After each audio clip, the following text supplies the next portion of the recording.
Drop.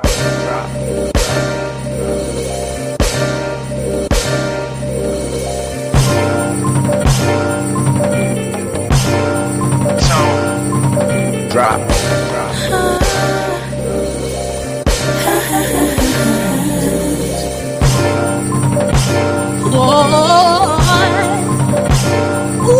Drop.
What's good with y'all?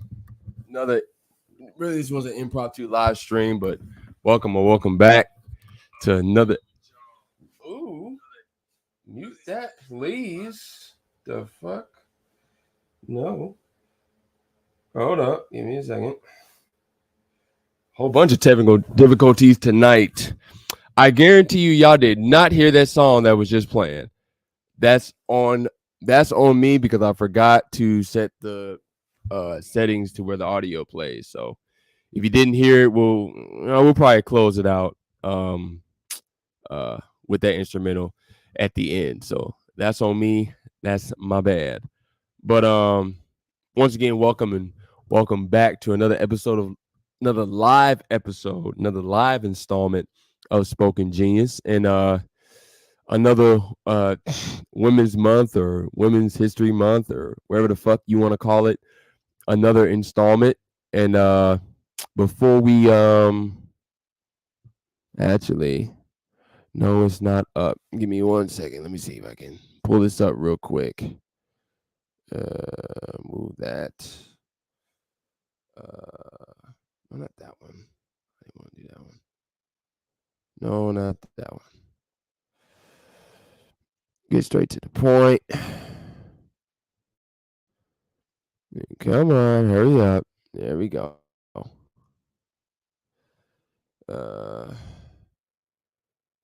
Now. Hold on, give me 1 second, guys. Okay, we're here already. Cool beans. That will work. All right. Now, let's go ahead and share the screen real quick. Window. Yeah, I should be able to see that on the screen. Yeah, I should be able to see that on the screen. Give it a couple seconds. All right. 1 Corinthians chapter 11. Start at verse 1. Be ye followers of me, even as I also am of Christ. Now I praise you, brethren, as ye remember me in all things, and keep the ordinances, as I delivered them to you. Here's the kicker right here, verse 3. But I will have you know that the head of every man is Hamashiach, or Christ, and the head of every woman is the man, and the head of Christ, or Hamashiach, to be more exact, is the Most High, Yahweh. And I'm going to skip down because this is this right here is the kicker of the topic of the stream today. Anyway, 1 Corinthians 11 in verse 8. All right. For the man is not of the woman, but the woman of the man. Neither was the man created for the woman, but the woman for the man. Now I just want to get those quick precepts out the way, because now we'll see how long this live stream goes. It might not go that long, but I just want to get those quick precepts out the way because I want to go really right into the backdrop. Oh, before we do that, first comment, 10K in the building. Appreciate your love and support, bro. You know what I'm saying? Once again, I appreciate all the brothers coming through for this live. You know, all the brothers that's going to come through and watch the playback. I appreciate all the support. Much love. But matter of fact, let's go this way with it. All right, let's go to the YouTube video.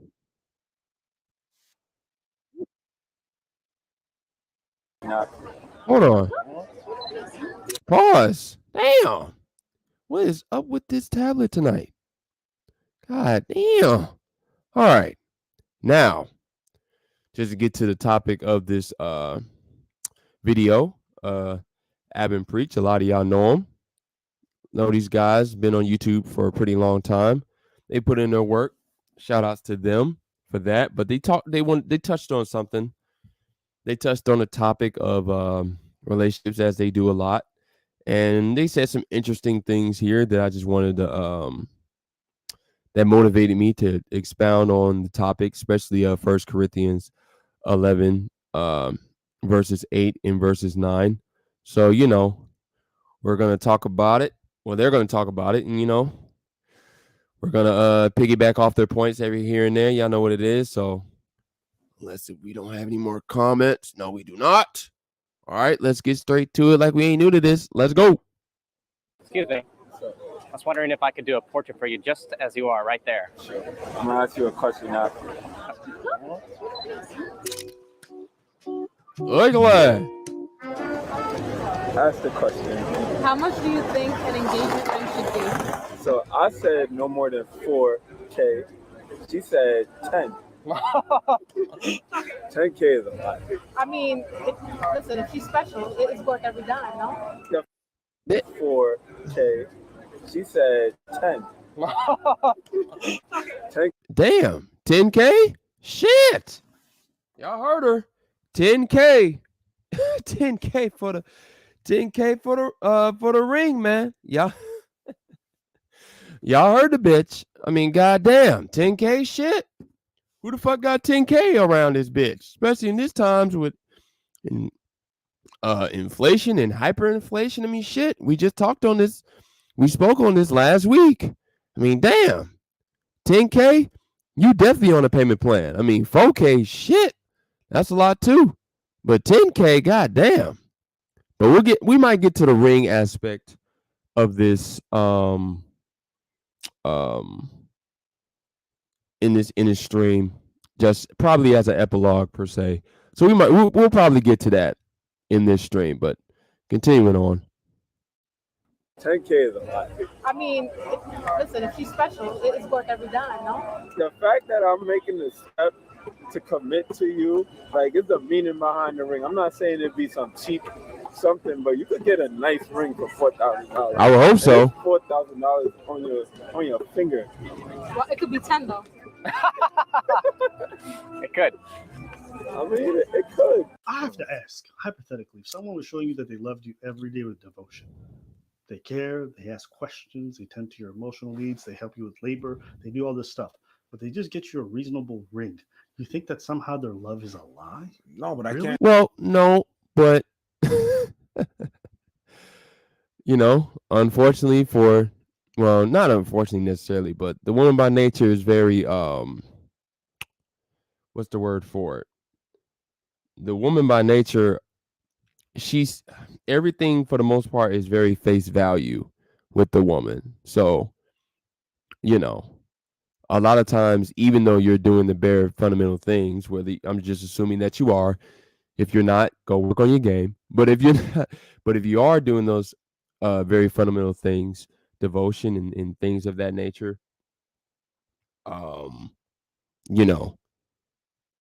the average woman is, especially in these times, is not going to think it's enough, because the woman has been, the world is at her oyster now due to feminism and things of that nature. So, I mean, what can you do? What can you do other than what's the best way of putting it? The only thing you can really do is just to show her a lot of the fundamental things, and if it's good enough, it's good enough. If it's not, then you got a decision to make. Of course, moving on is probably your best bet, but it's up to you what you do at that point, because you don't want to go too far, because then you'll lose your focus. As a matter of fact, let's hold on. Let's get that real quick. But real quick, hey, the boy Obina in the building. My boy Obina. You know what I'm saying? Yes, sir. And Messiah in the building. You already know Messiah in the building, man. You know what I'm saying? You already know Messiah is always in the building. Appreciate all the brothers for the love and support, man. We always, we always lock in, you know what I mean? But real quick, let me get something real quick. Let me get this. It should be in here. Give me a second. Let me get first Ezras in the sense of to explain to use a scripture to explain the concept of going too far. Oh, it's not in here? Oh, they ain't got it in here. That's tough. bruh. Hold on. They ain't got it in here? Oh, they bugging. Hold on. Oh, they bugging on this one. Hold up. They bugging. Give me a second. Oh, I should still have it, right? Oh no, I don't have it. Hold on, guys. Hold on, give me a second. Yeah, there we go. Come on, show me the money. Hold on. First Ezras. I can't believe they don't have that in there. That's crazy. Wow, that's crazy. Anyway, give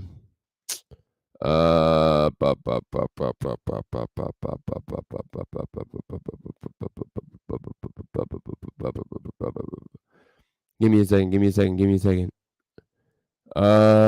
Okay, there we go. All right. First Ezra's 4:26. Yeah. Oh wait, hold on. Make sure it's on the screen. All right. First Ezra's 4:26.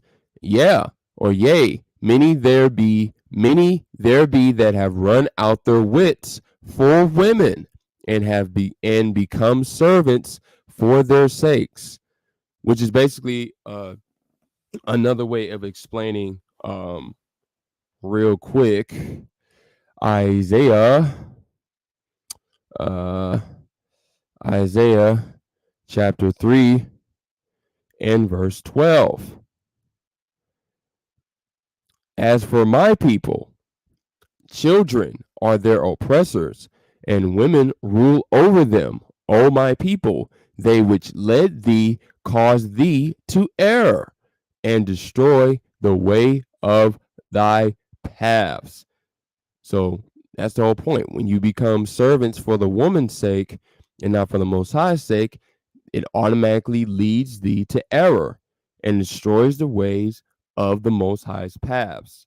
So once again, we're going to get to the whole, we're going to expound on the whole concept of proposals and things of that nature and diamond rings. We'll get to that, but I just want to expound on that point real quick because that devotion can get you into trouble if you don't do things within reason, because you should always keep devotion to anything in the physical, anything in the flesh within proper means. That way you never lose proper balance. As the scriptures talks about, a false balance is an abomination to the Lord. And that's what all of the hopeful elect of Israel, especially the sons of Israel, should be shooting for every day. Of course, nobody's perfect. We all make our mistakes, but that is the standard. That is the goal that we're supposed to be aiming for. Of course, through the pathway that the Mashiach Yahushai left for us while he was walking on the earth. But anyway, back to the video. All right, so let's rewind back just a second. All right. It could. I mean, it could. I have to ask, hypothetically, if someone was showing you that they loved you every day with devotion, they care, they ask questions, they tend to your emotional needs, they help you with labor, they do all this stuff, but they just get you a reasonable ring. You think that somehow their love is a lie? No, but Really? I can't. But bro, I can't. But if they did the opposite and they got you a ring, would you think that their love is real at that moment because of some small little symbol like that? That's exactly like the motherfucker that's like, yeah, but you like you never say I love you. No, you don't see whenever I take out the trash. You never see it whenever I make your coffee your coffee in the morning. You don't see when I cook for you. You don't see when I take you out. You don't see when you see none of that. But the motherfucker that's gonna beat you, he said he comes back and he says, yeah, but I love you. You're gonna take him back because he said I love you. Then I'm sorry, you're stupid. That's true. Fucked up. You said all that. You're talking about coffee and things like that. And the last girl I was in love with, we were having this conversation. She's like, "What are some of the things that you liked about it?" And this is gonna sound fucked up. I remember one time I was just working, and like this girl came out of nowhere. She just brought like a charcuterie thing with like a drink. So I come take a 15-minute break. So I'm out here eating cheeses I never heard of with like fruits in it. And I never forgot that. And she's like, well, this is not a big thing. I'm like, They don't have to be. that's not what it is, though. That's not what it is. You want to know another thing? And this might be the dumbest thing, but this is real. I have my CPAP machine, and I had a little, I use that to sleep, right? And it has an adapter. Mm-hmm. And she's like, yo, can I use the adapter on the CPAP machine to go? Hey, go ahead, go use it. So a day goes by, I go to sleep, and I'm like, oh, I got to go find the adapter. I look, it's already been plugged back in. It's been put back in place. Now, again, doesn't mean anything. It means everything. What the fuck you Yes! mean? It really does, What though. the fuck you mean? Right? It doesn't mean anything. And she's like, really What the that? fuck you- But I'm like, to me, when the you're thoughtful fuck you about little mean? things when I'm not even looking, I think that's What the everything. fuck you mean? It doesn't mean anything. Okay. Thank you, sir. You hear that shit? Once again, like the fellow NWB TKP already said last week, the woman that you should be willing to die for, her number one focus is what she should, which go back to the topic of the live stream. What should the woman live for? What should she be living for? The answer is you. As we've already read in 1 Corinthians chapter 11, verse 9, the woman was created for the man. That means that the woman should be living for the man that she, the woman should be living for the man, i.e. a good man, things of that nature, like he said, devotion, caring about her, having concern about her whereabouts and things of that nature, as a good man is supposed to be, as a real man is supposed to be concerned with. But once you are doing these things for the woman should show her appreciation by paying attention to your, to your surroundings, paying attention to the little things that's going on around you. She should be figuring out, how can she be an addition? How can she be an asset? How can she be a helpmeet to the man? Unfortunately, for a lot of women today, they view the man as the helpmeet when they are supposed to be the helpmeet. But he spoke on something very, very key there. You know what I'm saying? It's the little things. Respect. The respect for his surroundings, the respect for, the way that he thinks, the way that he moves. The fact that she pays attention to these things and she piggybacks off of these things to add to his piece without him even asking for it. These are the things that make a man actually love you. These are the things that, if you're talking to a real man, they mean everything. It's the little things that the woman would never necessarily remember, but the man remembers so much, because it shows that, when he said certain things, she actually was paying attention. When he did certain things, she was actually paying attention. And those things go a long way, especially when big things go down. She's way more likely to follow your lead, because when it came to the little things, she was quick to follow your lead. So, the phrase, little things lead to big things. So this is another way of explaining 1 Corinthians 11 and verse 9, how the woman was created for the man. The woman was created to be a helpmeet to the man. Now, of course, due to satanic philosophies like Marxism and feminism, which feminism is just a branch off of Marxism, a lot of women, hell, and a lot of men as well, they have lost sight of that. So at the end of the day, for the most part, are these things going to be instituted in truly in society like this, especially in large? No. But as us hopefully elect sons of Israel, these are the things that we need to be, if we're going to take on a woman, because you don't have to, or if you take on one or you take on more than one, it's your prerogative. But whatever you do, you need to make sure that however many women are around you, that you decide to put into your hands, you should be trying to cultivate her mind. And in that process of cultivating her mind, she should start to pick up on things, because it shows, one, that she actually can be a good student, but it also showcases that you're actually being a good teacher, because you can tell people things all day, but if they're not really listening and honing in on the things that you say, then you're probably wasting your time teaching that person. And it's even more important when you have and it's even more important when you have a woman. It's even more important that you are the teacher and she is the student.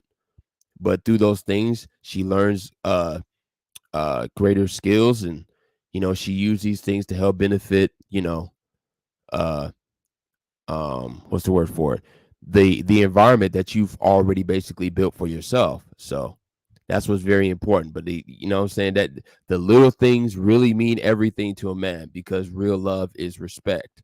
A respect for himself, the respect for the environment that he's already created for himself. These things is what love means to a man.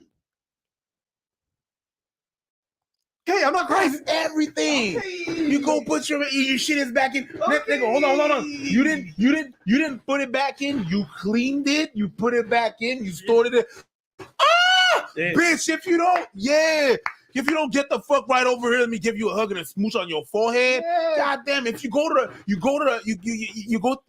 the kitchen and you make me a sandwich, I didn't even ask. Yeah.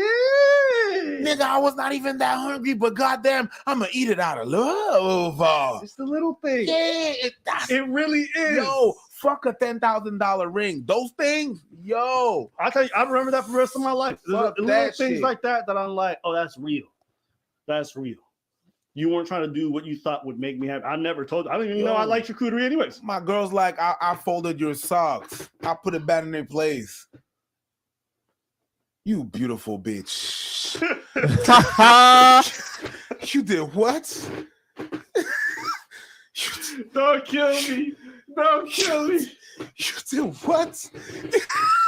I looked at her like she was a Pagani BS. You beautiful bitch. 2.5 million, all of you. In my ideal world. Yeah. So I'm just letting you guys know, when I think of it, I think of those little things. So just hearing this, I don't know. I just sometimes I find it a bit disappointing. But again, everyone's entitled to these shit. You beautiful bitch. In this cold winter season, you need to come back inside and warm yourself up. The problem is, all right, skip that. I see you're skip that. All right, here we go. But you will also receive a gift. Get it. It's uncomplicated skincare routine for men. Considering that, you got to buy a ring and all that good stuff. The ring that I bought was not expensive. Huh. The ring that I bought was within my means. Okay. Very much within my means. It was what I could buy. Oh, boring. All the ladies in the chat want to know. Tell us, how much was it? That's like 300. 300K? No, of course I couldn't afford that. It was like three to four.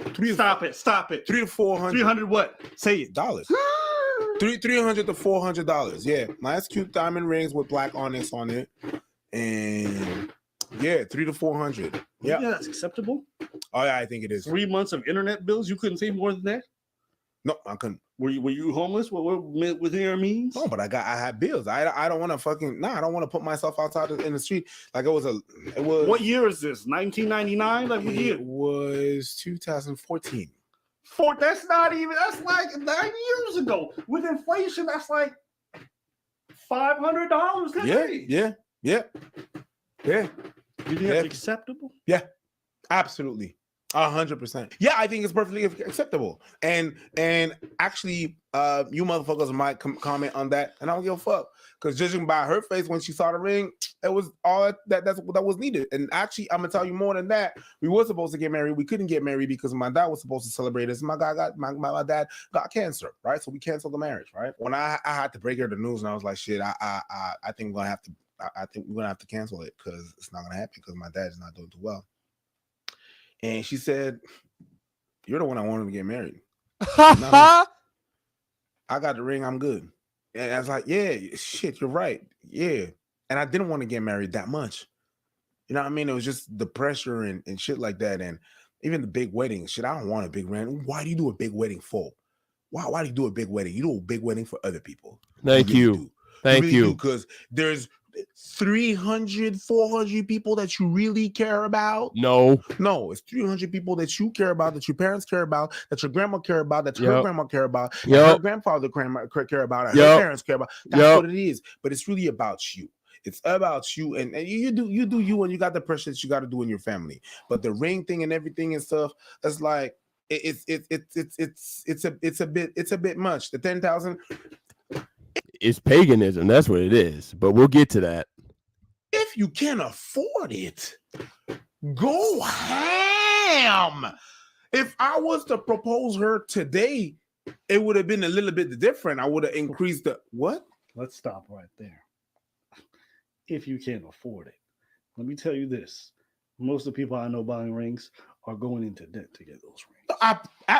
Absolutely. You said if you can't afford it, and I agree. But these motherfuckers, a lot of them can't afford it. That's not about precisely because of the pressure that I understand, but that's what I'm saying, and that's what I'm saying. If you can afford it, bad bitch. Yeah, bad bitch, go bad bitch, saucy abba. That's the thing. It's like if you can afford it, like if I was to propose her today, that would have been a whole other thing. Like I would have dropped a little bit more on it because I can. Just peeping, okay? That's the kind of I have a girl that's very sensible and everything and stuff. And what's that mean? What does that mean when you say sensible? What I mean by that is that a couple of time ago, I said, I'm buy you a car, I'm buy you a Porsche. And she said, buy a motherfucking house. Are you stupid? And I'm like, that's the kind of motherfucker you want in your life. You That's true. What I'm saying? And I went and bought a house.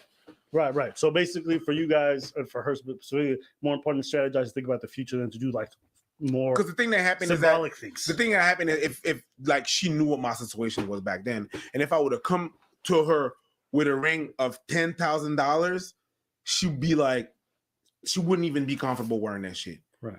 He's like, well, what did you do to get the money? What did you do? Yeah. Where's that from? You don't have it. True. I mean, if you want a $14,000 wedding robe, a wedding gown, and if you can't afford it, that's you. I wouldn't set an amount on a ring or what a ring could be. Go within your means. You wanted to get, like, you wanted me to ask your hand so much, but even that, you wanted me to go on one knee. Huh? You wanted me to be like, hey, I'm going to spend the rest of my life with you. I'm going to go on one knee and ask you if you want to, but that's not enough. Of course not. But once again, we've already read First Ezras 4:26. The men of Israel have lost their wits for women and have become servants for the woman's sake. Once again, you're not supposed to be bowing your knee only to the Most High. So, no. Are you supposed to be bowing your knee to a woman ever? Absolutely not. Absolutely not. But we're going to get to that once again in the epilogue of this stream. Anyway.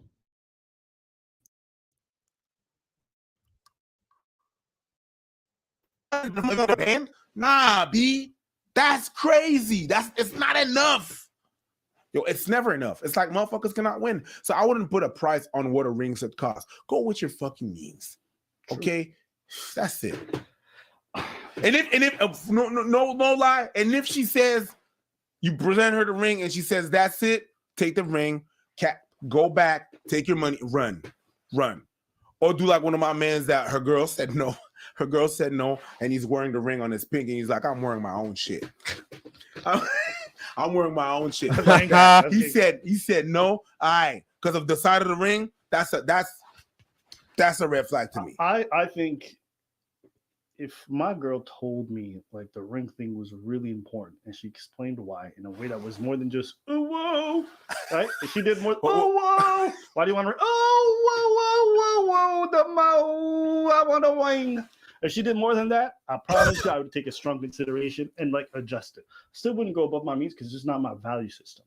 And if her values dictate to me that I need to spend something on something frivolously, I just wouldn't be able to do it. If it was really important, like it was a cultural thing and it made sense, fine. You know, like back in the day when it came to marriage and all things, like the things had some merit. So for example, when they talk about things like a dowry, I understood why, right? And that was something that the bride's parents did.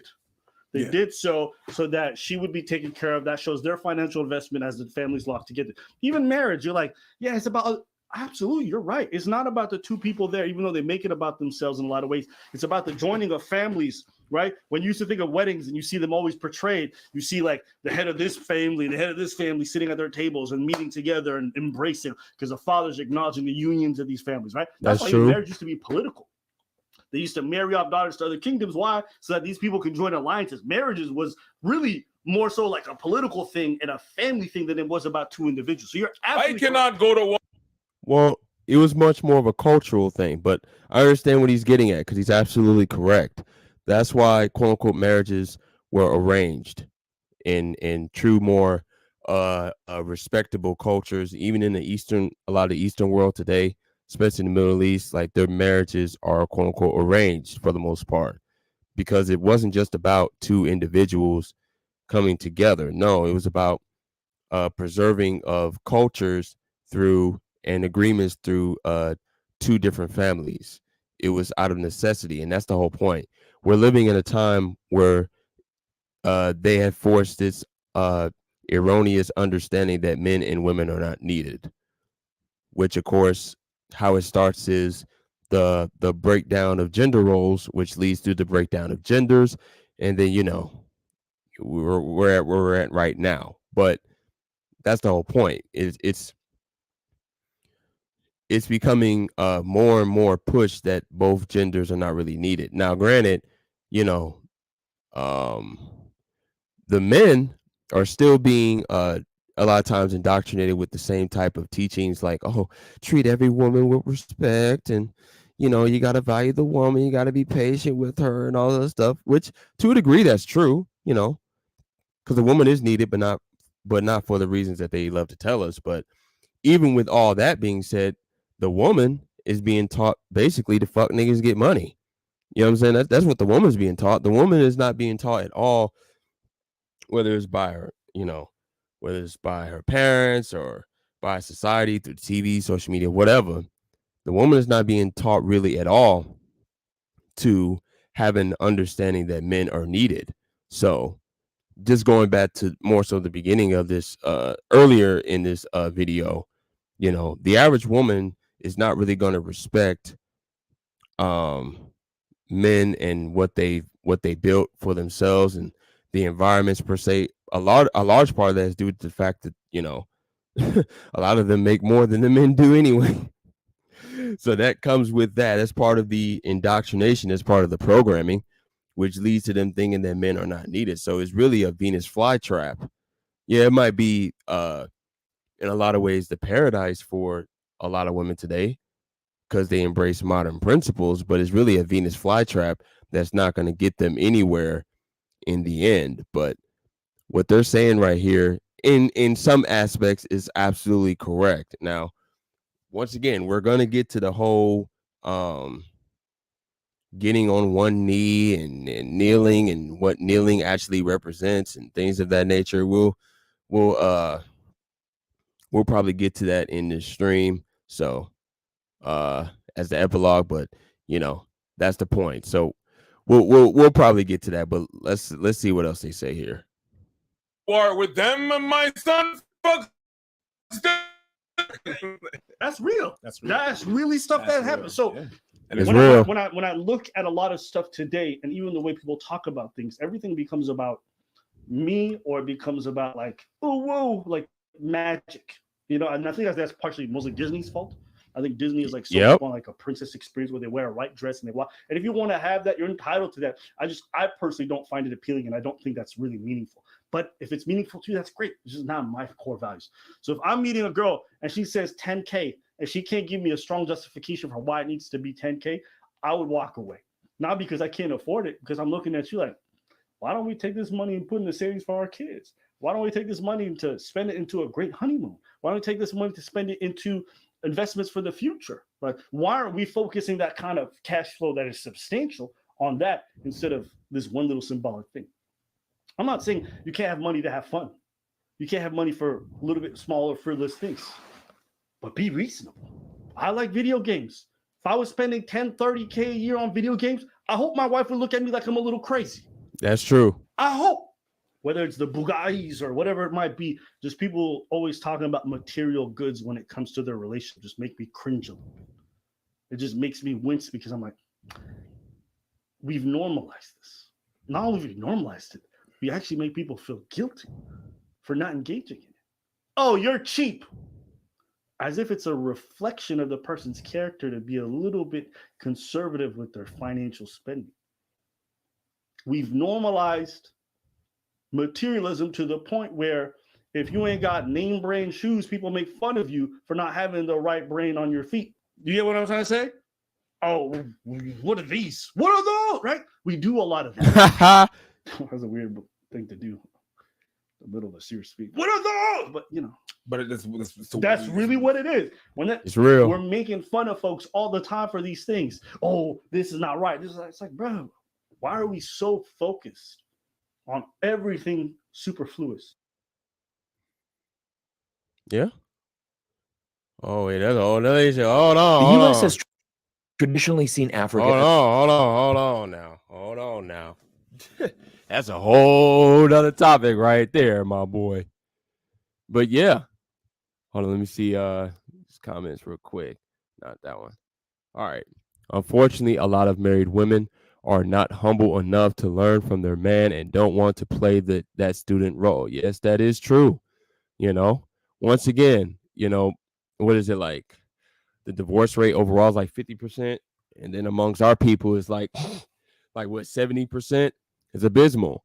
And let's be fair, out of those marriages, I think it's like what, 80% of them are initiated by women. It's like 80, 90%, something like that. But yeah, like the woman, you know, the woman in this society is going to struggle with being the student because she has been indoctrinated with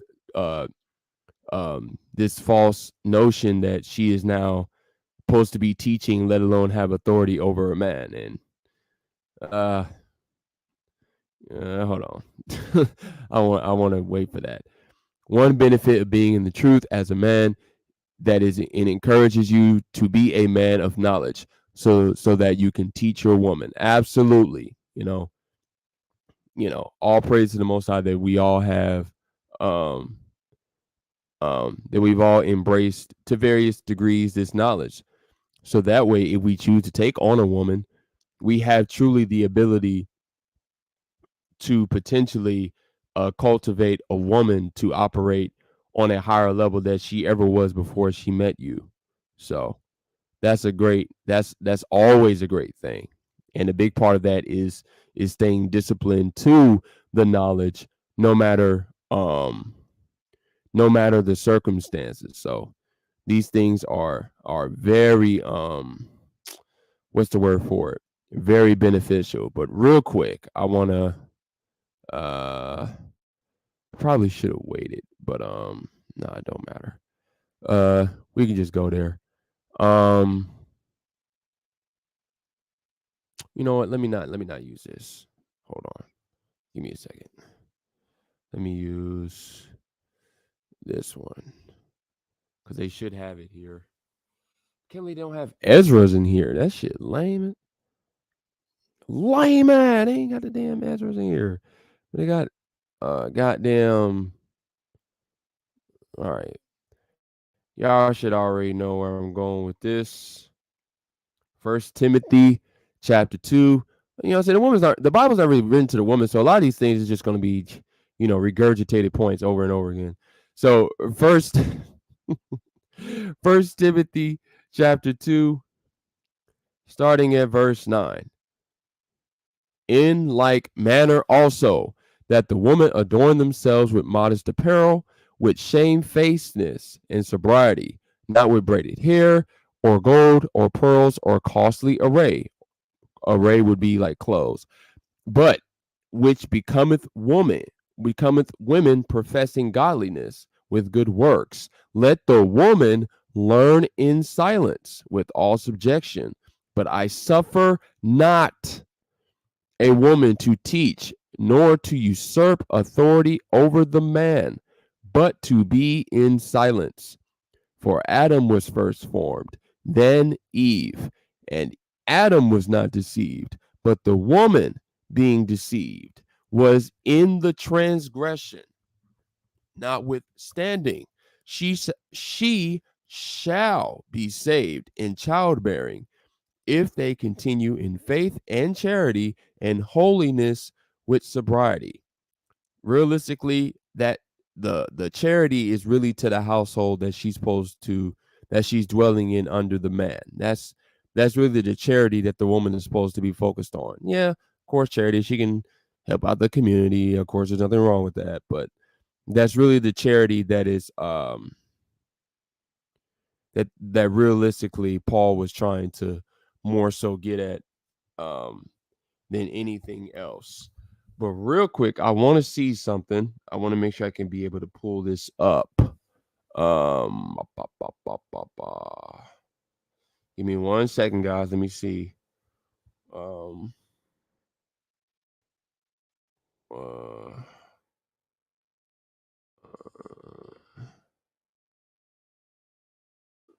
Represent.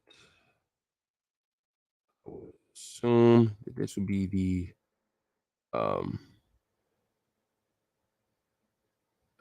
no.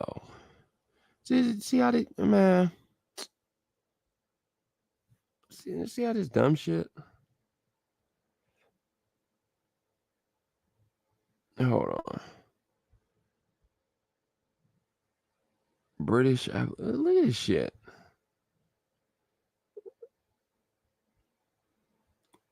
They just be making stuff up. Kneeling. I just want to see the concept of kneeling. God damn.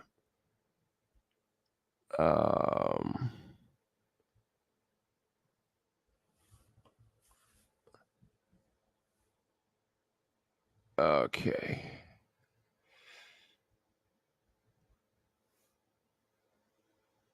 Okay, let's see.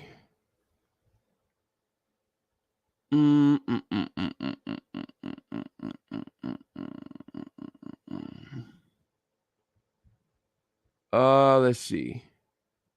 All right, let's see. Let's see what we got here. Kneeling. Hold on, give me a second. All right, let's see if we can touch on this real quick. What does kneeling represent? Come on, share already. Oh my goodness. Stuff's being goofy. Give me a second, guys. Come on. Oh my goodness. Oh, okay, there we go. God damn. All right. Hold on. Make sure it's on the screen. Give it a few seconds. Okay. Something's telling me I'm not gonna be able to pronounce this right.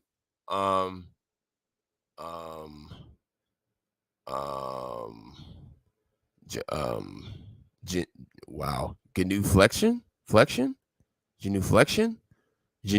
or genuflection, whatever. All right. Look up the term kneeling and let's see what it means. All right. So, genuflection is the act of bending a knee to the ground, as distinguishing from kneeling, which is more strictly involving both knees. From early times, it is a gesture of deep respect for a superior. Today, the gesture is common in the quote-unquote Christian, whatever the fuck that means, religious practices of the Anglican Church, Lutheran Church, Catholic Church, and Western Rite Orthodox Church. The Latin word genuflexo from the English word is derived. Originally meant kneeling with both knees rather than rapid dropping to one knee and immediately rising, then became customary in Western Europe in the Middle Ages, i.e. by so-called black people, the Israelites of Europe, because that's who ruled over in the Middle Ages. But anyway, it is often referred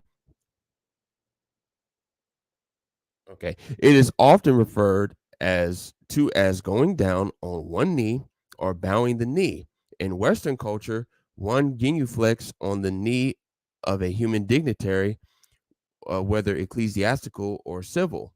While in Christian churches and chapels, where the fuck that means, once again, the the genuflex or genuflex, whatever, on the right knee with the sacrament is not exposed, but in a tabernacle or veiled.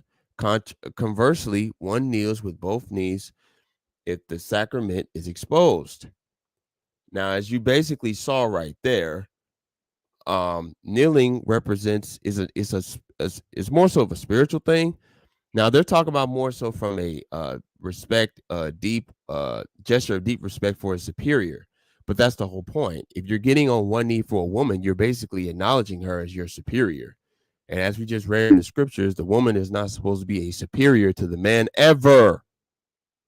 Okay? So you don't do a gesture that showcases her to be a superior to you, because you're supposed to be the number one figure on the earth from a terrestrial sense, not the woman. So why would you be bending your knee to her? That's ridiculous. But let's see what else we got.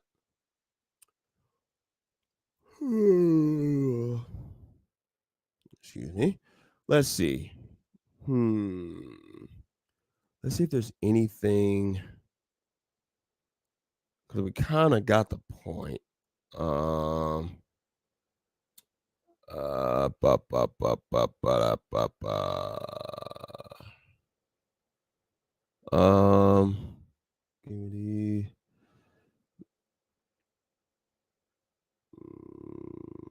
Okay, there's that. Good Friday. Just, oh my God, Christmas. Give me a break. Is there anything about proposals? Let's see if I can find that. Hold on, give me a second. Black Lives Matter.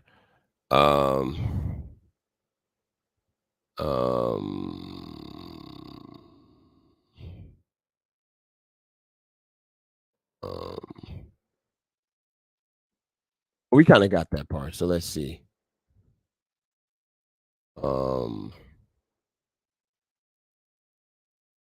Whatever.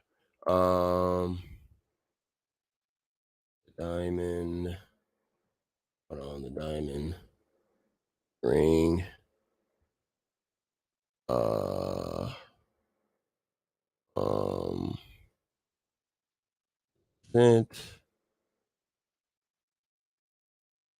Represent. Oh, my bad. Referee. Okay. Wait, hold on. Okay. So let's see.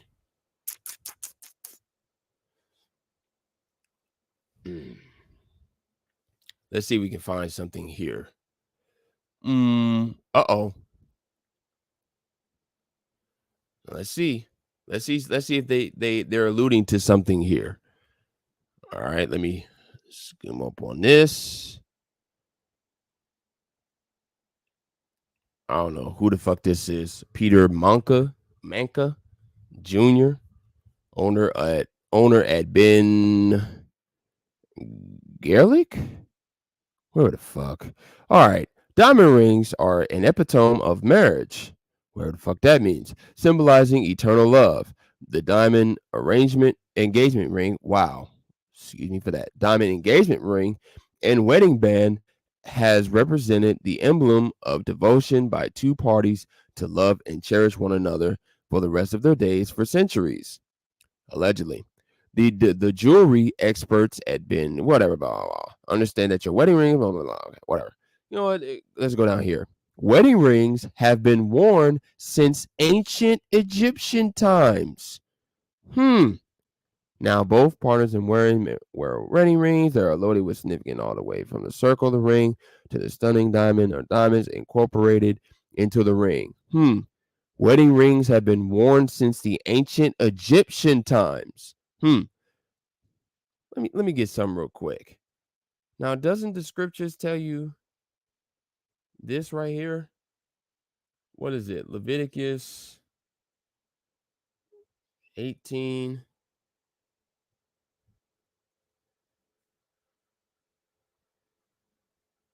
You know what? Let's just start at verse. Let's start here. Leviticus 18:1. And the Lord, Yahweh, spoke to Moses, saying,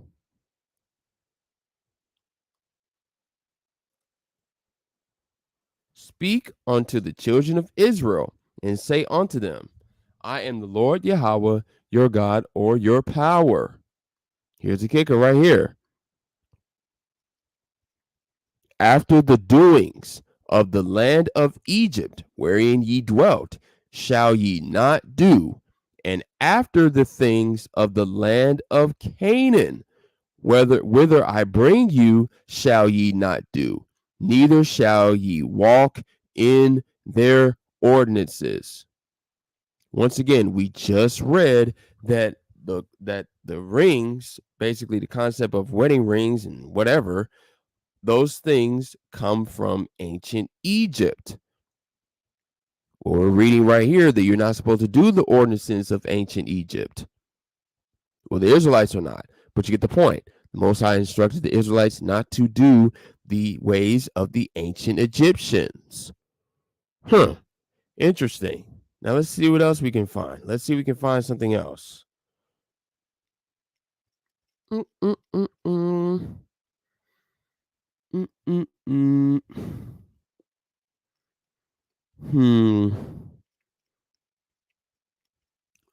me see.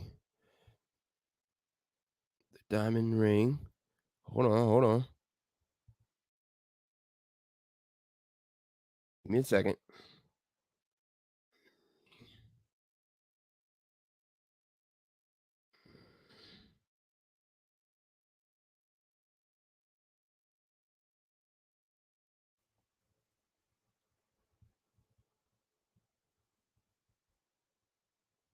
Cap, look at this cheese. Let me see something.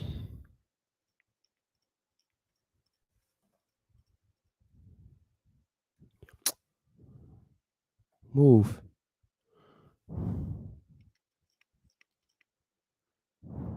Should not wear.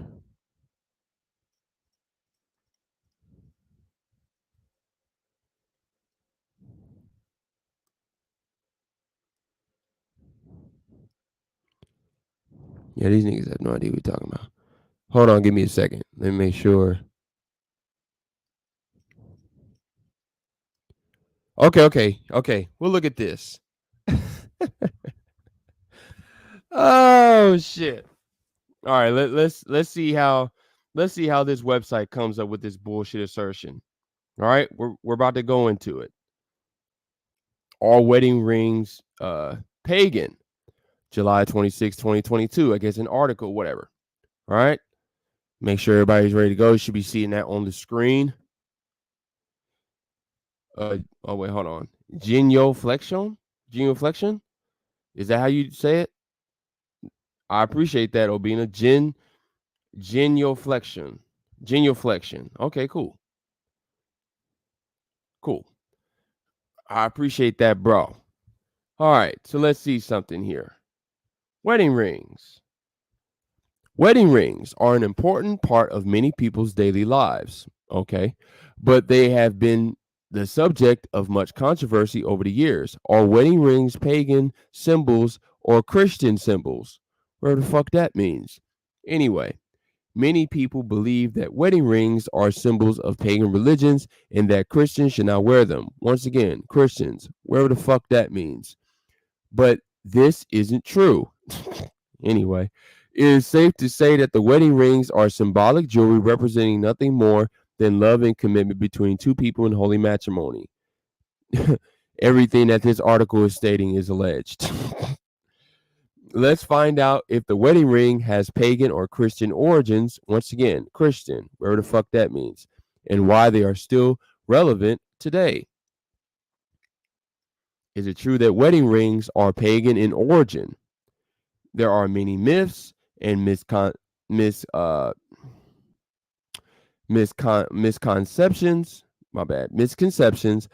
about wedding rings out there. So let's set the record straight.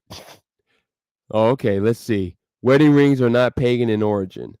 They have a long history that predates Christianity. Where the fuck that means? Some of our earliest evidence for marriage ceremonies comes from Egypt.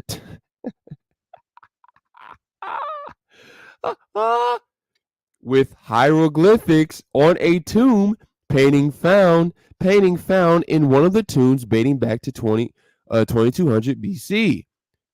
Okay, didn't we just read in Leviticus, the 18th chapter, verse 3? After the doings of the land of Egypt, where ye dwelt, shall ye not do? And after the doings of the land of Canaan, whither I bring you, shall ye not do, neither shall ye walk in their ordinances? We just read that. As you can see, we just read it again. But apparently, according to these motherfuckers, is not pagan because it was done in Egypt. Meanwhile, the Bible clearly tells you to not walk the ways of Egypt. Anyway, back to the article. What does paganism have to do with it? The word pagan comes from the Latin word pagus, meaning country. Anyway, a pagan lives in the countryside away from the city. In ancient Rome, pagans were people who worshipped nature gods and goddesses. Today, pagans are people who follow a nature-based religion. Some pagans believe that wedding rings are pagan because they make because they make entails metal. What the fuck? Metal is a natural element, and pagans believe all natural elements have spirits. Pagans also believe you should use your homeland's materials when making something for yourself. Using materials from their homeland is even more important when you make something for someone else. Okay. Why do some people believe wedding rings are pagan? Wedding rings symbolize eternal love, allegedly, but some people think they're pagan. The word pagan comes from the Latin word. Okay, what the fuck? So technically, anything that's not Christian is pagan. What the fuck? Oh my goodness. Do we have to go over the word Christian again? However, in modern times, the word is often used to describe religions that worship nature or multiple gods. Some people think wedding rings are pagan because no, it has nothing to do with that. You just read that these things came from Egypt. Anyway, wedding rings, here we go again, right here. Wedding rings are a tradition that dates back thousands of years. The first recorded use of a wedding ring was by the Egyptians in 4800 BC. Once again, the Egyptians worshiped multiple gods. Oh my goodness. What kind of article is this? Archduke in 1477, Archduke Maximilian of Austria gave Mary of Burgundy a diamond ring. They believed the circle was a symbol of eternity and that the rings represented a never-ending love between husband and wife. That's alleged. The Romans, because that's not really what it represents. Anyway, the Romans followed suit and began using iron rings, symbolizing strength and durability. Gold rings were back in style by the Middle Ages, i.e., Israelites in medieval Europe, and the diamonds became popular in the 16th century. The real reason for wedding rings.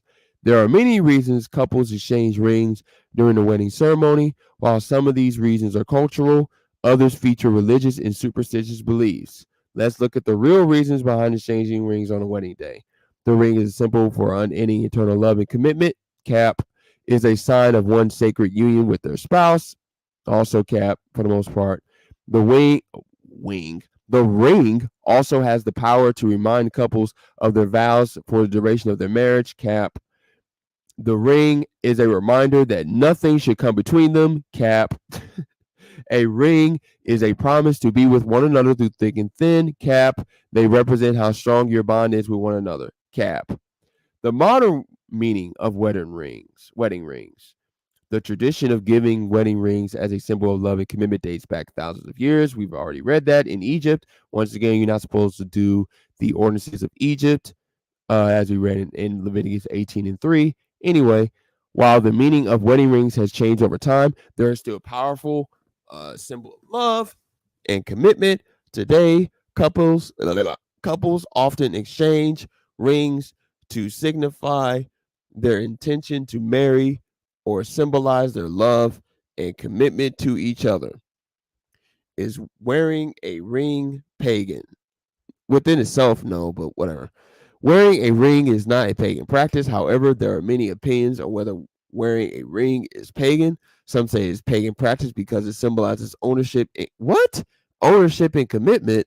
What? Oh my God. Anyway, while others say it is not pagan because it's simply a tradition, for others it may remind them of the wedding day and the promises they made to each other. Cap. There is no right or wrong answer because of many interpretations of paganism. No, there's only really one interpretation of paganism. You niggas, whoever the fuck made this article is just making shit up. So it depends on your personal beliefs, whether or not you believe wearing a ring is pagan is ultimately up to you. Well, wait a minute. Didn't you at the top of the article say it's not pagan? The whole point of this article is to truly showcase why it's not pagan. If you're going to say at the end of the fucking article, it's up to you, then nigga, you just talking shit. You just been talking shit this whole time. But anyway, final thoughts, whatever. Every couple has their take on what style they like best, and our jewelers are more like, I don't give a fuck. You just spreading confusion. Ain't that a bitch? They're talking that mess, man. But you know, let's get one more. Let's see.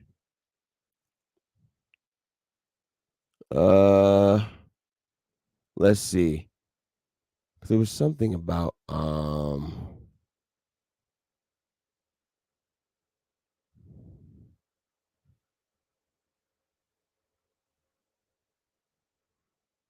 let's see if this will work.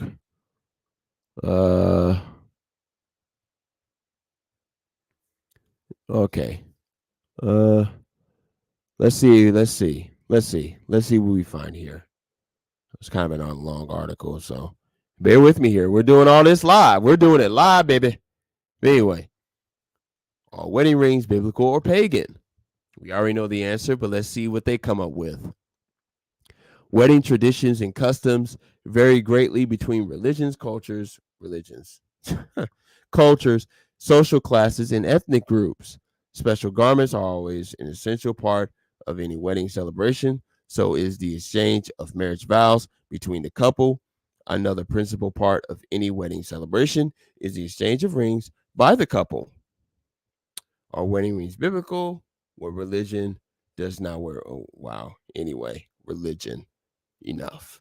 Anyway, since time immemorial, wedding rings have been a symbol of unity and love and the fidelity. Every wedding, whether pagan, Christian, or Muslim, whatever, right, indeed involves the exchange of wedding rings. Who gives a shit?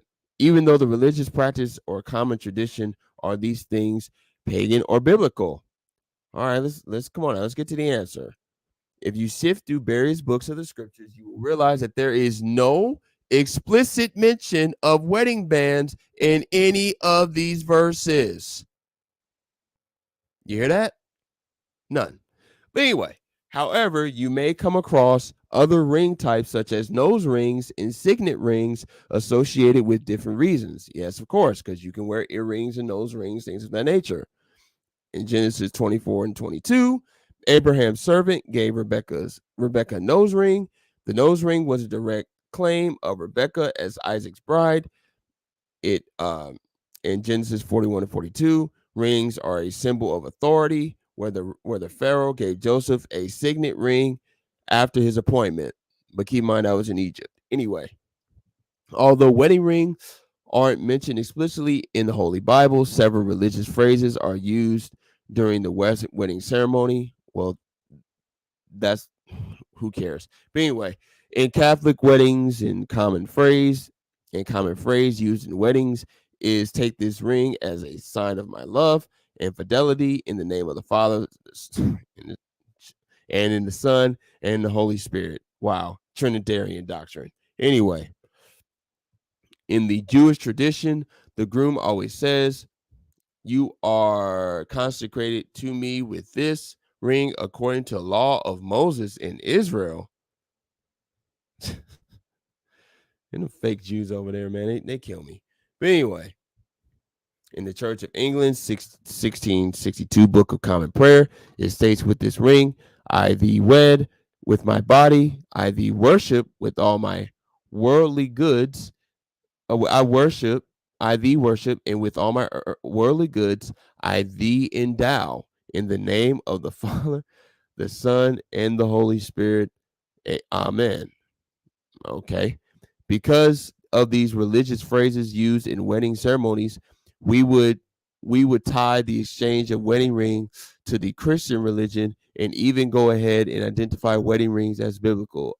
No, because you've already acknowledged that there is no explicit verses that aligns with having rings as a symbol of marriage. So you don't know what you're talking about. So whatever. Are wedding rings biblical or pagan? Once again, the ancient pagan Romans were perhaps the first ever to engage in the practice of exchanging engagement and wedding rings. They would wear wedding rings on the third finger of their left hand. They believed that the vein from that finger is directly connected to the heart, hence a sign of love. Well, once again, you just answered the question within this. The pagan Romans, okay? The ancient pagan Romans were the first ones to exchange wedding rings, which means what? They didn't adhere to the Bible at all, because if they did, they wouldn't have been doing that. Anyway, based on the background, the wedding ring symbolizes commitment, and the whole idea came from pagan mythology and superstition. With time, quote unquote, Christians, whatever the fuck that means, began to invest the pagan symbol with a sacred Christian meaning. Well, you can't just do that. Anyway, and which eventually gave room for the secularization as the less belief in pagan superstitions. As we mentioned, that it is not necessarily a Christian requirement, where the fuck that means, but a normalized situation. This means that your decision to wear a wedding ring does not entirely depend on your personal beliefs or perceptions, allegedly. But anyway, even though paganism is against the Most High or God, it does not necessarily mean that wedding rings were worn against the Most High or God, allegedly, because they are of pagan origin, nor does it have any biblical sanction, allegedly. Whether wedding rings are biblical or pagan entirely depends on the individual's beliefs. No, it doesn't. It depends on the code and what the code says. But anyway, there are and practices that are normalized in the society. Excuse me. In general, wedding rings are universally identified as a representation of eternity and a symbol of devotion and an indicator that the couple is united in the marriage bond, allegedly. What religion does not wear wedding rings? Two religions that do not wear wedding rings are Adventists and Amish, whatever. Out of the 28 fundamental beliefs regarding modesty, excuse me, that guide Adventists, one of the 28 statues of ornamental accessories are unnecessary in symbolizing one's faith and status. Therefore, rings and other jewelry items fit into the category of decorative accessories.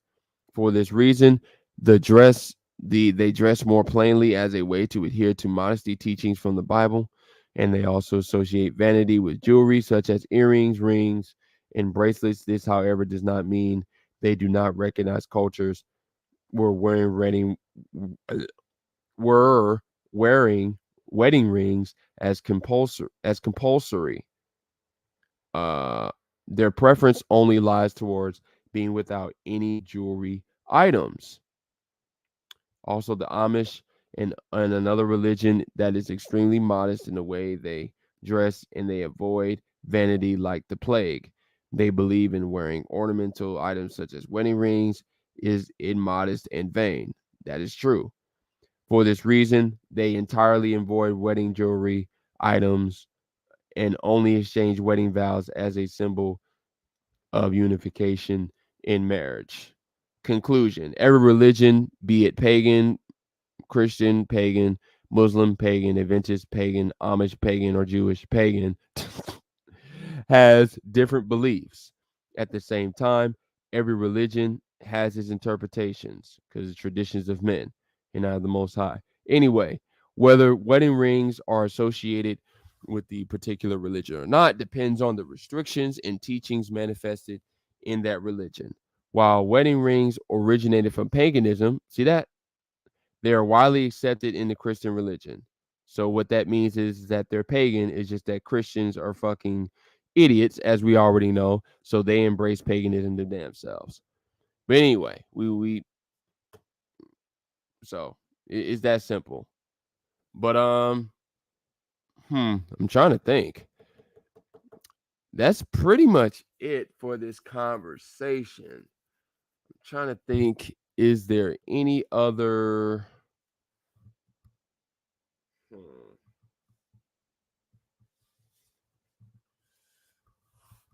I'm trying to think, is there any other thing? But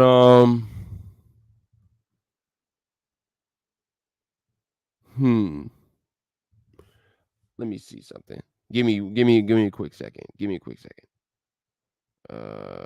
Give me a quick second.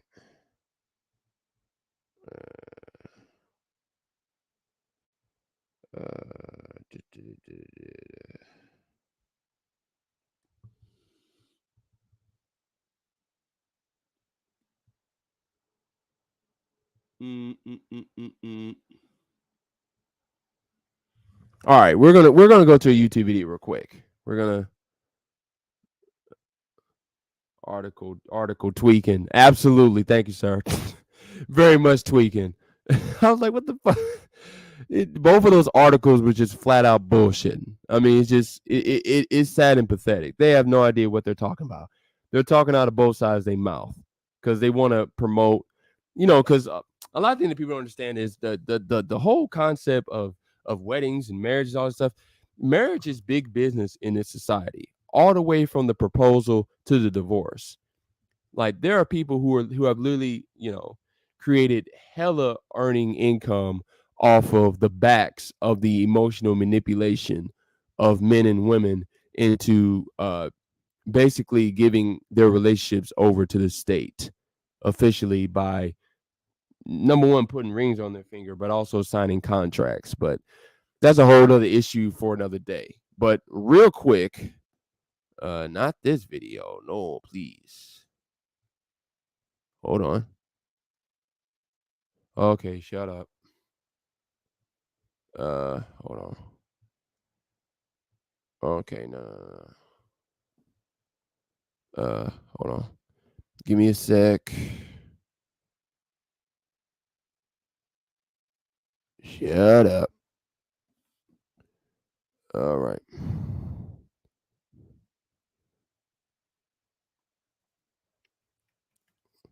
We're going to watch a little skit real quick. First skit that's being introduced on this channel. And it's not the skit. It's not one of the skit niggas that you think, per se. Hold on. Come on. All right. Let's go here. Hold on. Come on, pull up already. Hold on. All right, so we're going to watch this little skit real quick. And it was something more so at the end that we're going to use as a backdrop to explain a very important precept in the scriptures that we're going to go over to close out this stream. But the way to close out this stream, we're going to touch on this little skit video. And, from there, we'll do a little precept reading and then we'll get on out of here. So without further ado, let's get to it like we ain't new to it. Let's go. Oh, baby, come on. I got you on this one. Okay, I'm going to give you that super special. Oh, super. You ready for that super soaker, yeah, baby? I'm ready, baby. You I'm ready for that super? Baby, I'm ready. Oh. What? Really, Jamal? Again? I'm not, baby. Come on, baby. Baby, come. Hey, Baby. Just give him like 30 minutes and I can get him back up, baby. What, 30 minutes? By that time, I'd have gone to the bathroom and handled it myself. Okay, well, in that case, you can just go ahead and do that, and I can just hand you on the back end. No, Jamal. Look, I'm tired of this happening. It's been, what, 4 months now? Nah, baby. He's just tired. You know, he's been doing a lot of heavy lifting. Did I say heavy lifting? I'm just joking, baby. I'm just joking. It's you and me all day, baby. To this day. Honestly, Jamal, your stroke game is weak. What? I don't know how much more of this I could take. Baby, the little man is just tired. That's all. You know, normally I'd say I'd understand Jamal, but the more I think about it, the more I think things aren't going to change. She might have you there, my boy. Okay, you know, how about I make things a little spicy? You know, we can get spicy. Wait a second. Did you just call me Jamal? I know what you mean when you be calling me by my first name. Well, what is it? I mean, is it me or you? Baby, no. What is it? Is it my cooking? I mean, I've been trying some new recipes lately, but I mean, I could go back to what I was doing before if it's. You're cooking has my ass lately. Oh shit! You're cooking has my ass lately. I'm sorry. Do you want to say that again? Don't do it, my boy. Baby, what are we doing? It's not you. It's not you, okay, babe? God. Well, what is it? The cameraman who's been shooting your sketches?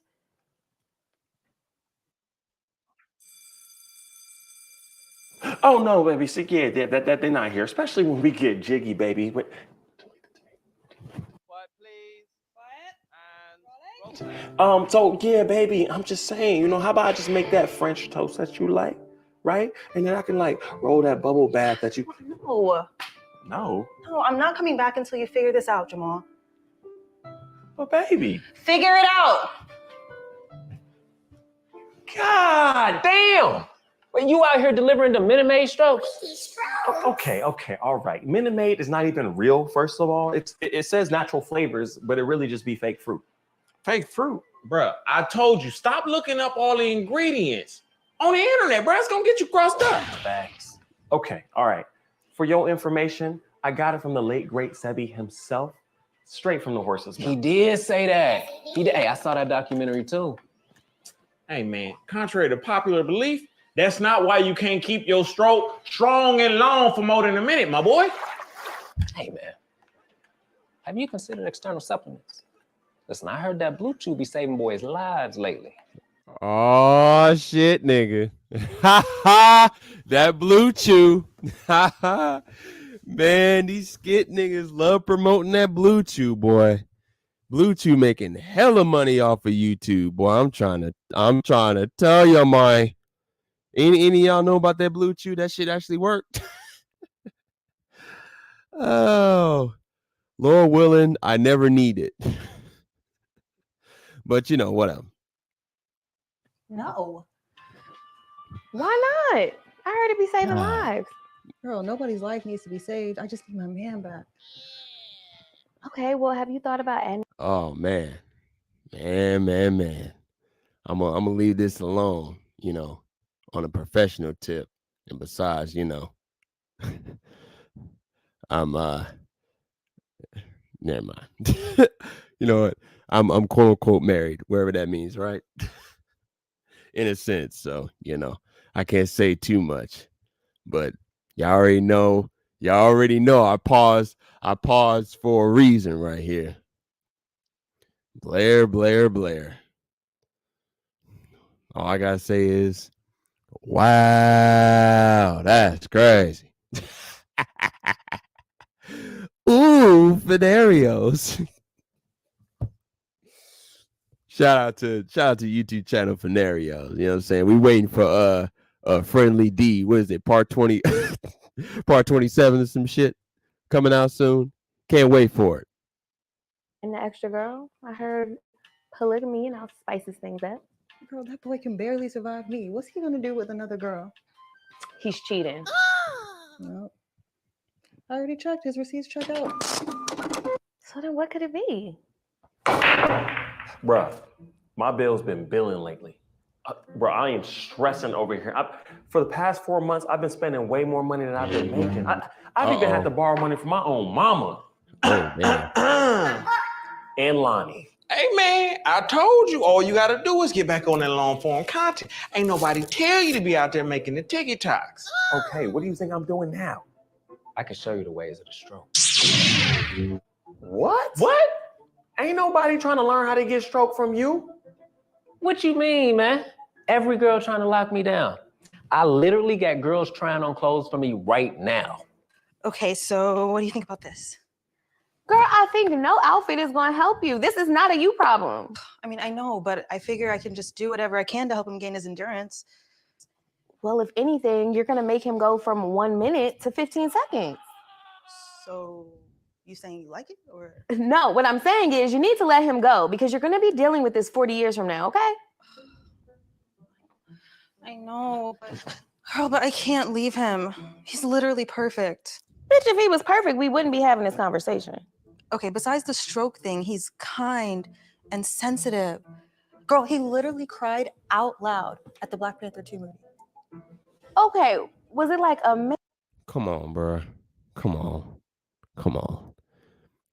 I know this is a skit, but art imitates life. Like, a lot of these women think the man is the perfect man because he's so sensitive that he's willing to cry at movies.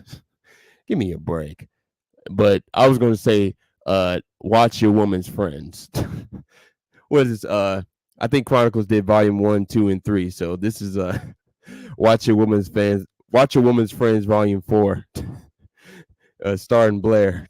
God damn it. You gotta watch out for them single friends, man. Because they be in your woman's ear, and look, shit can go left real fast. Especially if y'all have issues in y'all relationships. Oh man, that single woman gets in your woman's ear, it can get bad. It can get ugly. Just saying. I'm not saying it's automatically the case, but it can. It easily can. So watch out. manly cry, or was it like Will Smith when his daddy stood him up? I love him. Girl, if I wasn't with you know who, I'd put this whole... All right, hit him with one time. Pap him out. Pap him out. Two times. Pat. Come on. Pat. Yes, sir. There you go. Pat. It's just like a... What? Yeah, I think I'm just gonna head on out. What You know what? I think they repossessing my bicycle. I'm with you. Yeah, all right. Uh-huh. Get out. My bad, stroke of Highness. Baby, I gotta tell you something. I know. You know. Blair told me that you borrowed some money from Lonnie. From what I know about you, you only borrow money if it's a crisis. And Now listen very closely. She knows all about this financial situation that, her man is going through, which, a lot of dudes today are going through, certain financial troubles and things of that nature. I mean, I'll be honest. I'm one of those guys necessarily myself. I get by, but, I do go through my struggles. Just a lot of us regular guys do. But let's listen to what she says here. Remember, the theme of this live stream is, once again, 1 Corinthians 11:9. The woman is created for the man, right? Remember, what is and also the title of the live stream, very, very well. The thumbnail of the live stream was 1 Corinthians 11:9. But the title of the live stream is, what does the woman live for? And we've already answered the question. The woman lives for you, right? Your woman's supposed to be living for you, right? Well, say she's supposed to pay attention to the little things. She's supposed to be focused on being an asset, being in helpmeet to you. Well, let's see what she says here. Now, keep in mind, this is a skit, but this is a very important statement that she's about to say here. As a matter of fact, let's rewind this back. baby, I gotta tell you something. I know. You know. Blair told me that you borrowed some money from Lonnie. From what I know about you, you only borrow money if it's a crisis. And you're my man. So if you're broke, I'm broke. We're gonna get through this together because we are not a product of our circumstance. You hear that shit? You hear that? You hear that shit? Let's wind this back. Y'all hear that? That was beautiful. Let's wind this back. Wind this back for a second. That shit was so good. Let's hear this shit again. Let's hear this again. I know. You know. Blair told me that you borrowed some money from Lonnie. From what I know about you, you only borrow money if it's a crisis. And you're my man. So if you're broke, I'm broke. We're going to get through this together because we are not a product of our circumstance.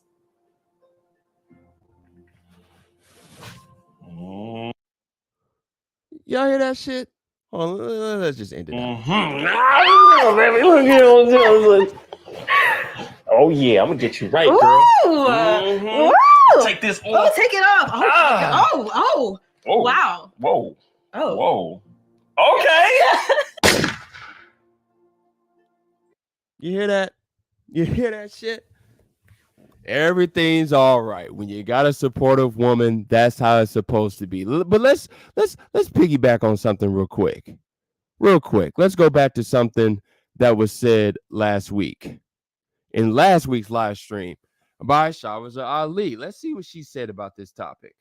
As I said, this book demonstrates that we are Hold not. on. We're not gonna watch the whole thing.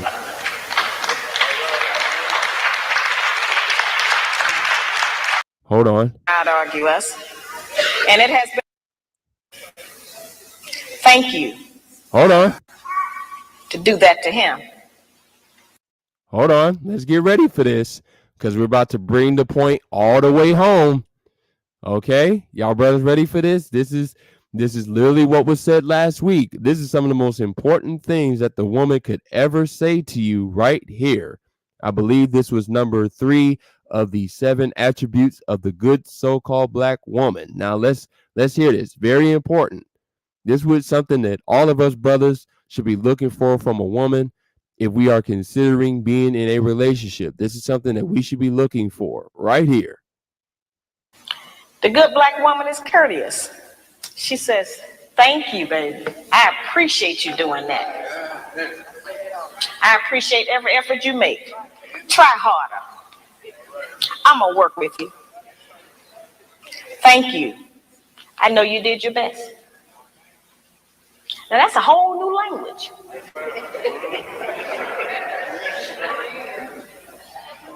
But just to say that during the course of the day, every day with the man that you're trying to be with or want to be with will make our life easier. We can't get it if we don't give it. We keep wanting them to give us and do something for us that we refuse to do and give to them. It don't work like that. The good black woman has self-respect. She don't have to go out and... All right. We weren't going all the way with that, but you heard what she said. You heard that. The good so-called black woman is courteous. Okay? She is appreciative. She is grateful for all the things that her man does for her. Now, granted, as a man, once again, you should be, especially us brothers in the knowledge, because that's really who I'm talking to. The hopefully elect of Yasharallah. The hopefully elect sons of Yasharallah. That's what I'm talking to.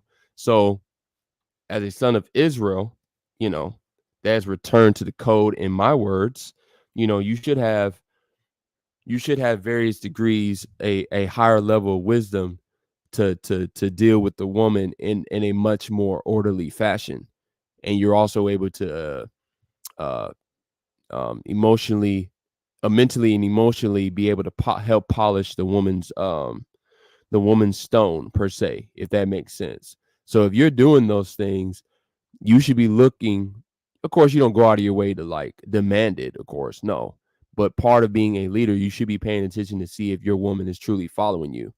And the way that the woman follows you is by showing appreciation for your leadership, for the things that you showcase to her, for the way that you help stimulate her mind, that you help her grow as a person, help grow her mentally and spiritually as a person, And she shows that appreciation for you, one, through loyalty, of course, but also through, like what Abba and Priest was talking about, paying attention to the little things about your life and seeing where she can be an asset and where she can be a helpmeet in enhancing a lot of the smaller details of your life, which helps maintain, if not build upon, the peace that you've already created for yourself and your environment.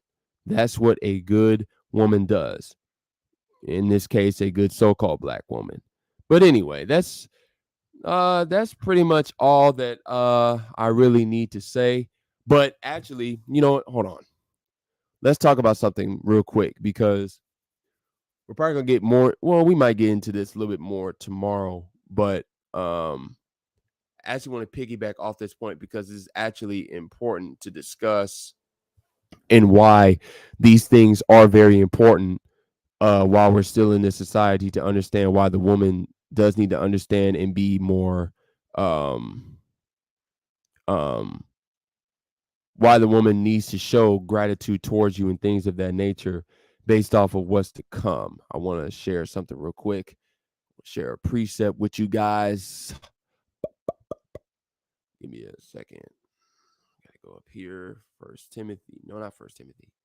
Deuteronomy. No. It should be Ecclesiastes. Ecclesiastes, the 12th chapter. I was say, hurry up, please. No, get out the way. All right. Ecclesiastes, the 12th chapter, starting at verse 1. Remember now thy Creator in the days of thy youth, while the evil days come not, nor the years draw nigh, when thou shalt say, I have no pleasure in them. Meaning what? The dark days to come, the destruction. You know what I'm saying?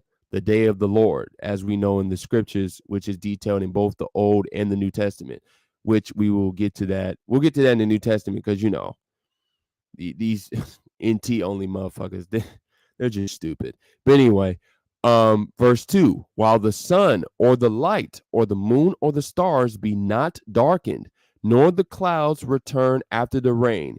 Meaning what? The darkness. You know what I'm saying? In those times, the days are not going to be normal. There's going to be so much going on that, you know, a lot of the things that you see right now in a quote unquote normal society per se, you're not going to see those things in the days of tribulation. But anyway, in the day when the keepers of the house shall tremble, and the strong men shall bow themselves, and the grinders cease, because they are few, and those that look out the windows be darkened. Meaning what? A lot of people are gonna lose hope, because there's gonna be nothing to do. Because one of the reasons why there's gonna be no money, because there's no currency. So most people are not going to be doing anything, i.e. what? The grinders cease, right? Because they are few. Kind of like what we saw in the quote unquote pandemic or scamdemic of 2020. A lot of people couldn't work. They just had to basically look out the window, because the grinders ceased. Meaning what? There wasn't a lot of work. You know, when you work, you're on your grind, right? So there was no grind. But anyway, for a lot of people, they had to sit at home and basically sit around and not do much. But anyway, verse 4, and the doors shall be shut in the streets when the sound of the grinding is low. Meaning what? When there's not that much work. And he shall rise up to the voice of the bird. Meaning what? There will be no such thing as really, I got to set my alarm because I got to get up for work. No, you don't, because you ain't got no job. But anyway, and all the daughters of the music shall be brought low. That's also talking about the music industry, entertainment industry, things of that nature, but whatever. Also, when they be afraid of that which is high, the fears shall be in the way, and the almond tree shall flourish, and the grasshopper shall be a burden, and desire shall fail, because man goeth to his long home, and the mourners go about the streets. Now, we'll get to the almond tree thing in a second, because we're going to skip to another chapter for a hot second. But anyway, verse 6, which we've already explained, man, mourners go about the streets, meaning what? People are going to be depressed. And when you're in a low estate, you're going to embrace all types of carnality. Or ever the silver cord be loosened and the golden bowl be broken, or the pitcher be broken at the fountain and the wheel broken at its cistern. And it's just talking about society and things of that nature. Then shall the dust return to the earth as it was, and the spirit shall return to the Most High who gave it. Vanity of vanities, saith the preacher, all is vanity. Now, I want to touch on, before we get up out of here, the almond tree shall flourish. Now, what is the almond tree? What is that basically talking about? Let's go to Isaiah 14. Should be starting at verse 1. All right. We're going to do verse 1 and 2. And it's talking about the king of Babylon, but there's also a prophecy. Anyway, Isaiah chapter 14, starting at verse 1. For the Lord Yahweh will have mercy on Jacob, and will yet choose Israel, and set them in their own land, and the strangers shall be joined with them, and they shall cleave to the house of Jacob. Okay, that is the almond tree, is the house of Jacob, the remnant of Israel. Anyway, and the people shall take them and bring them to their place. And the house of Israel, once again, the almond tree, shall possess them in the land of the Lord Yahweh for servants and handmaids. And they shall take them captives, who captives they were, and they shall rule over their oppressors.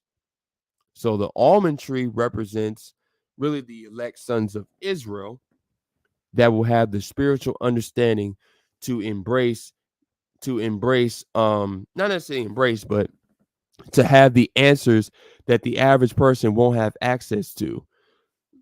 And those people who will be desperate for true survival and preserving of their humanity, the other nations, they would cling on to the house of Jacob because they would be the only ones that will have the righteous understanding to do so in those days, which of course will occur at an appointed time. There are things that as we understand scripture, needs to happen in the time before that, but you get the point. So of course, we're not going to touch too much into that. We just want to get a very basic understanding of these things, and how we should be focused on being the almond tree to the best of our ability in these times, which means that when it comes to the woman, we have to understand that the woman is the product of her environment. I've said this a lot of times. At the end of the day, the average woman has no idea what a man is, let alone how to be with one. And the reason why is because they're in it. They don't have to. They don't have to know. They're living in a society where they don't have to know. So they're not going to know. The woman is always going to be a representative of her environment by nature. It's going to be rare that you're going to see a woman that's truly going to be against the grain of this environment. And you're pretty much not going to see one that's going to be completely against it. So as all of us should be teachers to various degrees, you're going to have to teach your woman how to truly separate herself from this satanic global Babylonian environment. So, but at the end of the day, how do we do that? How do we continue to put the woman in a proper position to be able to do these things? Y'all already know. Y'all already know what you got to do. I might as well share the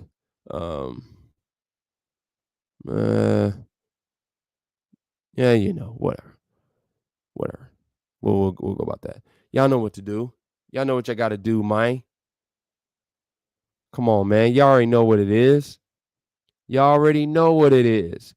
You got to return to the code, man, so you can properly Kahala Yahweh Bahashem Yahweh Shai Hamashiach Nagad Hakwatazah Mayan Ha Rashayath. What does that mean?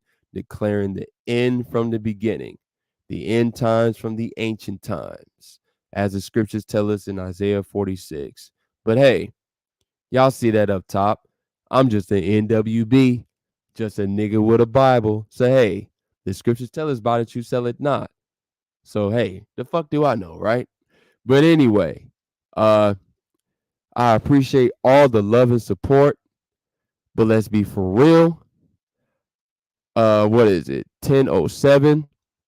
I'm tired of fucking talking, and I'm pretty sure y'all tired of fucking listening. But real quick, actually, before we get to that, of course, do the quick shout outs for the brothers in the comment section. 10K, Messiah, the boy Obina was in the building, my boy. You know what I'm saying?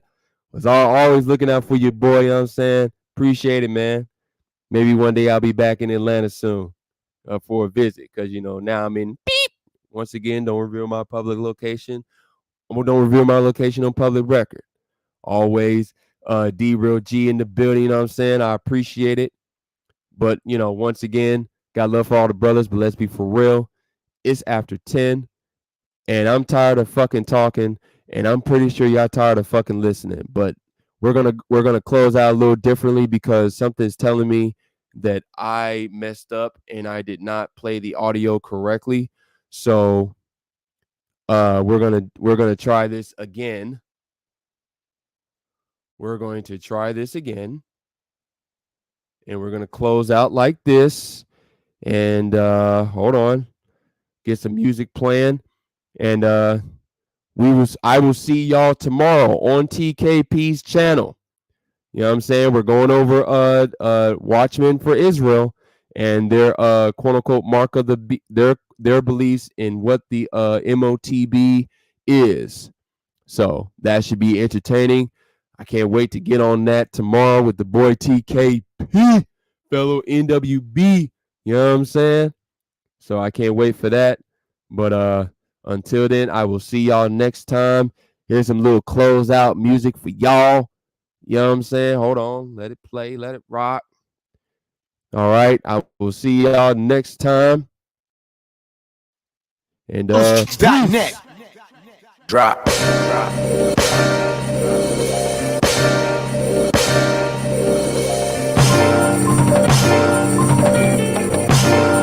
So, drop.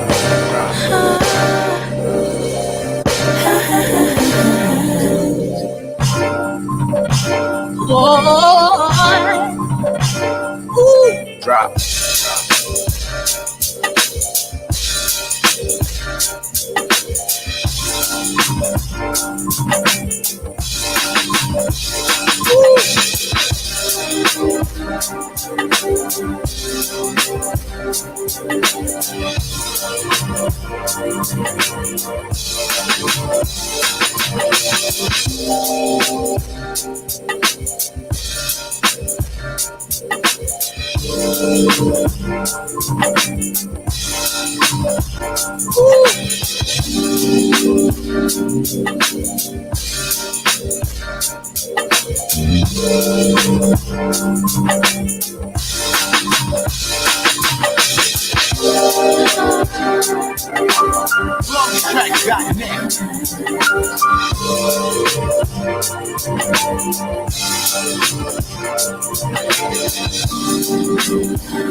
FlawlessTracks.net.